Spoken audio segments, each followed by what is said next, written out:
In the heart of diverse landscapes across Africa and parts of Asia, roams an enigmatic predator that effortlessly blends strength and elegance.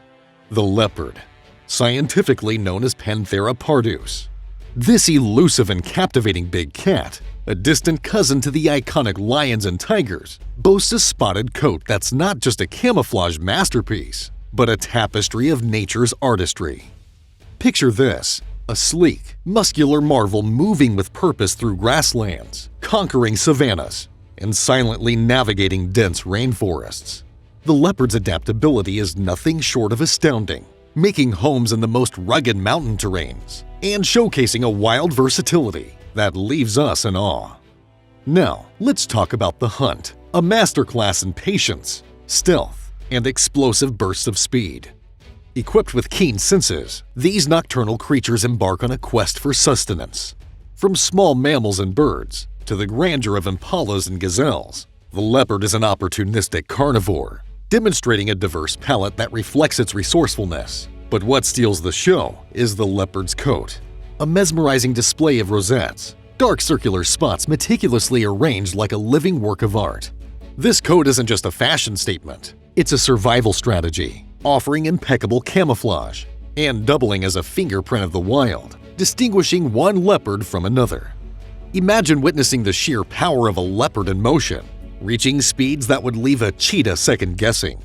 The agility displayed, the strategic climb up trees, it's a dance of strength and grace that defies the ordinary. Beyond the savannas and rainforests, the leopard transcends into the realm of human fascination, becoming a symbol of nature's perfect blend of strength and elegance. This isn't just a big cat, it's a living embodiment of the wild, an elusive muse that has inspired art, stories, and a deep connection to the untamed spirit of our planet. One particular leopard etched its name into the annals of wildlife history: the Panar Leopard, also known as the Panar maneater. This male leopard gained notoriety in the early 20th century in the Panar region of the Almora district, Uttarakhand, India. The Panar leopard became the focal point of a gripping saga that intertwined human-wildlife conflict, the art of tracking, and the evolving perspectives on conservation. The leopard of Panar's man-eating career was aided by the geography of its home territory. Panar in the early 20th century was remote, and firearms were extremely rare. Thus, the brazen leopard would attack villagers returning home at dusk, or even enter their homes at night and eat its victims at leisure, none being brave enough to confront it. The area also lacked the once ubiquitous big game hunters of India, leaving the leopard free to bring fear and destruction to the inhabitants. With more than 400 victims, the Panar maneater ranks second only to the Champawat tiger as the most prolific killer of human beings in recorded history. Like the Champawat tiger, the man-eating leopard of Panar resided in northern India.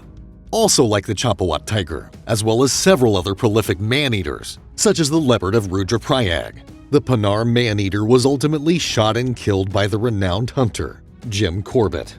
While typically less likely to become a man-eater than tigers, Indian leopards have been responsible for very large numbers of deaths. Between 1875 and 1912, there were 11,909 recorded fatal leopard attacks on the Indian subcontinent. Both Corbett and Kenneth Anderson, a fellow hunter of man-eaters, stated that hunting a leopard presents more problems than any other quarry. Leopards are more competent climbers than tigers, more elusive, and better able to conceal themselves in small cover. They are also often bold enough to enter villages and even homes in pursuit of prey. The Panar leopard was an adult male, and Corbett reported that it appeared to be in good health. Unlike tigers, which often turn to hunt humans due to injuries or old age, that makes it more difficult to catch their typical prey, man-eating leopards are usually healthy individuals. Corbett has theorized that the Panar maneater got a taste for human flesh after feeding on the victims of a severe cholera outbreak in the region. Similarly, the leopard of Rudraprayag began attacking people after the 1918 influenza epidemic, which killed thousands of people in India. The Panar leopard began attacking humans in the early 20th century, although the exact date is unknown. Over a few years, the leopard was responsible for hundreds of deaths. Attempts by local hunters and authorities to trap or shoot the leopard were unsuccessful. The leopard proved so elusive that it was rarely seen despite the many attacks, until it eventually grew so bold that it would enter homes and drag off victims in front of their terrified families. During his hunt for the Champawat tiger, word reached Corbett of a prolific man-eating leopard. He arrived in Panar in 1909. In April 1910, he was taken to meet a couple who had been attacked by the leopard the previous night. While the husband was largely uninjured, the wife had been dragged across the room by her throat and suffered severe claw wounds as her husband struggled to prevent the leopard from dragging her away. The leopard had released her, but then spent the rest of the night trying to claw its way back into the home before disappearing shortly before dawn. The woman's wounds had turned septic, and Corbett judged that she would die regardless of medical attention. He later wrote that he hoped nobody else would ever be subjected to the suffering of the victim of an attack, where a big cat had attempted to drag them away by the throat. Corbett staked out the house and the dying woman overnight and believed that the leopard was circling the home due to the alarm calls of jackals, but it never showed itself. The following September, Corbett hiked 30 miles through the jungle to reach a village where 4 men had been killed in a recent spate of attacks. Corbett staked out 2 goats as bait and lay in wait with a shotgun.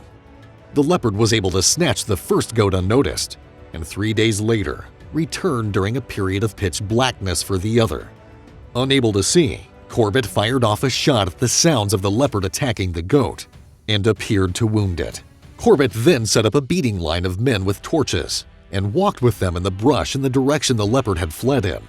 When the leopard appeared, the men with him dropped their torches and ran, but Corbett was able to use the light from the fallen torches to shoot the leopard dead. The Panar maneater was the first leopard that Corbett hunted and killed, before he did the same with the leopard of Rudraprayag 16 years later.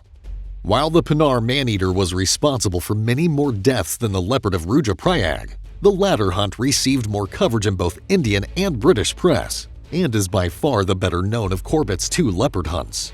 In later life, Corbett renounced hunting and instead used the skills he had developed to become a wildlife photographer and cameraman. He played a key role in establishing India's first national park, which was renamed the Jim Corbett National Park shortly after he died in 1955.